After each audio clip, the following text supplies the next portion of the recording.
Baik, di sini saya akan menjelaskan tentang praktikum modul ke-7 data mining tentang naive Bayes classification. Di sini sudah ada 2 soal, yaitu tugasnya adalah mengulangi langkah pada kode 1 untuk dataset iris dan adult. Masing-masing menggunakan perbandingan 0,2, 0,3, dan 0,4. Lalu tuliskan akurasinya. Kemudian untuk masing-masing dataset carilah subset kombinasi dari atribut yang memberi hasil klasifikasi lebih baik dari data asli. Baik, kita langsung saja.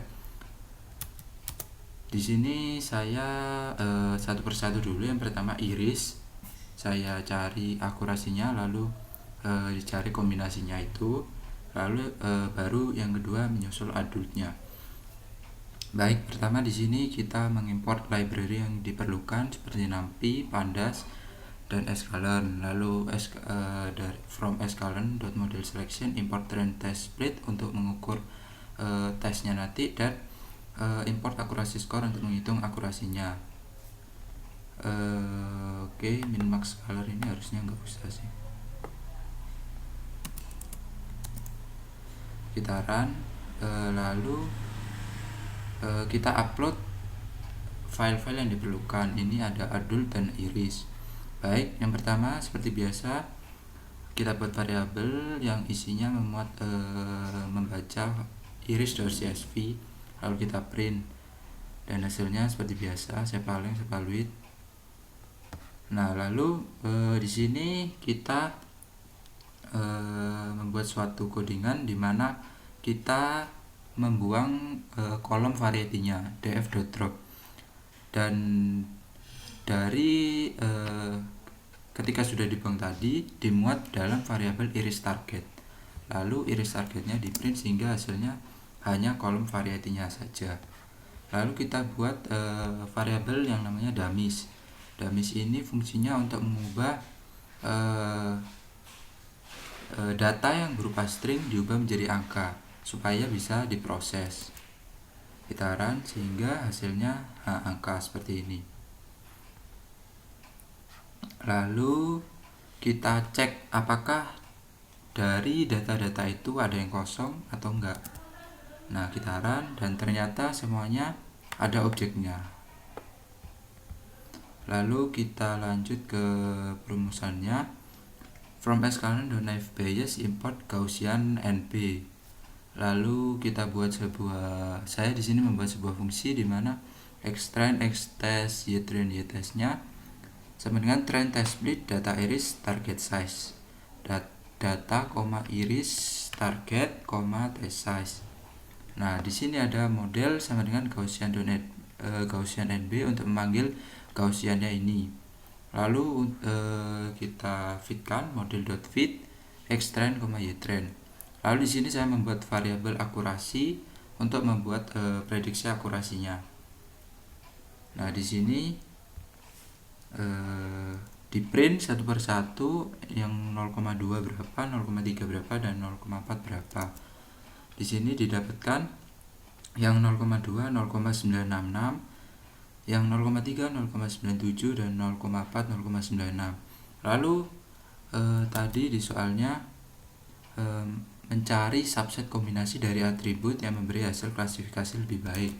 Nah, di sini saya tidak membuat semuanya, cuma membuat contoh saja. Ada yang 2 kolom, 1 kolom, dan 3 kolom. Di sini yang 2 kolom ada sepaleng dan sepaluit. Kita coba dan tingkat akurasinya ternyata yang 0,4 lebih tinggi dari data aslinya. Terus yang petaleng dan petaluit kita coba dan hasilnya semuanya lebih rendah, 0,2, 0,3, dan 0,4. Hasilnya di bawah 0,9. Lalu untuk yang 3 kolom sepaleng, sepaluit, dan petaleng hasilnya 0,9, 0,95, yang 0,4, dan 0,3 nya ini 0,977. Sama yang 0,3 nya. Lalu untuk yang 3 kolom lainnya sepaleng, petaluit, dan petaleng kita run, hasilnya demikian. Lalu saya mencoba yang 1 kolom juga sepaleng. ternyata hasilnya jauh lebih rendah. Tetapi ini yang Petaloid lumayan tinggi hasilnya, tetapi masih tinggi data aslinya, yakni 9 yang 0,2 0,96, 0,3 0,97 dan 0,4 0,96. Yang bisa mengalahkan hanya tadi yang 2 kolom Cephalink dan Cephalwith pada tes size yang 0,4. Selain itu datanya lebih rendah. Baik, langsung ke dataset adult. Sama caranya, pd.read.csv, lalu kita print. Di sini saya membuat variabel namanya def2. Lalu kita buang def-drop kolom-kolom yang tidak diperlukan di sini, lalu kita print sehingga diperoleh hasil age, FNL, VGT, education 6, gender, capital gain, capital loss, hours per week, dan income. Nah, di sini memisahkan kolom income dari tabel ini. Kita pisah dan ditaruh pada adult target dan kita print sehingga hasilnya hanya income saja. Lalu kita buat variabel dummies. Di sini saya membuat dummies underscore 2 supaya nanti tidak bertabrakan variabelnya. Di sini membuat variabelnya yang tadi string, gender ini kan string male female, dibuat menjadi angka. Nah, di sini female tertulisnya 0 dan male 1. Jadi langsung kita hanya memerlukan satu saja. Nah, sebelum itu kita gabung terlebih dahulu menjadi satu dengan tabel yang sebelumnya. Nah, kita hanya memerlukan kolom male-nya saja karena female-nya ini sudah terwakilkan dengan, kalau ini misalnya 0 berarti termasuk female, kalau 1 berarti termasuk male. Nah, gendernya berarti sudah tidak diperlukan lagi. Di sini saya memilih kolom yang male, sehingga diperoleh sebagai berikut. Dan sama seperti tadi, ini mengecek apakah ada data yang kosong, ternyata tidak ada dan semuanya berisi objek. Lalu sama seperti sebelumnya, membuat sebuah fungsi di mana extend, extest, ytrend dan ytest-nya dengan parameter data adult target yang isinya tadi income-nya. Lalu test size-nya ini 0,2, 0,3 dan 0,4 sesuai dengan permintaan soalnya. Lalu sama caranya seperti yang tadi.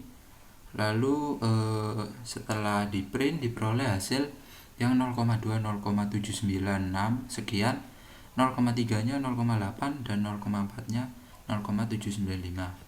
Nah, di sini saya membuat kombinasi 4 kolom seperti pada di layar, dan kita print hasilnya. Oh maaf, ini karena error, ini belum di run. Nah, setelah di run,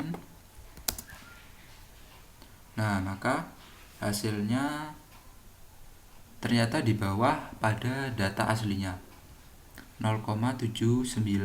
ini 0,79 sama, cuma masih kalah dengan 0,79 ini. Lalu pada yang kombinasi yang kedua sama, masih 4 kolom, cuma beda di kolomnya, dan hasilnya ternyata jauh, tidak terlalu jauh, cuma masih di bawahnya 0,77 semua, dan yang 0,4 ini 0,78. Lalu kombinasi adult yang ini harusnya ketiga ya, tapi tidak apa-apa, kita langsung run saja. Hasilnya ternyata yang 0,2 0,8. Jadi pada kombinasi 3 kolom ini tingkat akurasinya lebih baik daripada data yang aslinya. Lalu pada yang 2 kolom kita run, sehingga hasilnya 0,79 namun masih tinggi dataset aslinya. Kemudian pada yang 1 kolom saya memilih yang kolom hours per week dan diperoleh data yang lebih rendah. Jadi di sini sama seperti yang dataset iris tadi, hanya tingkat akurasi kalau nggak salah yang 0,3 saja yang bagus. Yang di dataset adult ini 0,2-nya dari kombinasi 3 kolom antara age, capital gain dan capital loss yang melebihi dataset aslinya. Jadi kesimpulannya ada yang melebihi tingkat akurasinya dari dataset aslinya, ada yang kurang. Jadi tidak menutup kemungkinan kombinasi itu bisa jauh lebih rendah, bisa tidak terlalu jauh lebih tinggi, cuma ada kemungkinan masih di atasnya tingkat akurasinya. Baik, mungkin itu saja penjelasan praktikum modul data mining ke-7 dari saya. Mohon maaf bila ada salah kata. Sekian dari saya dan terima kasih.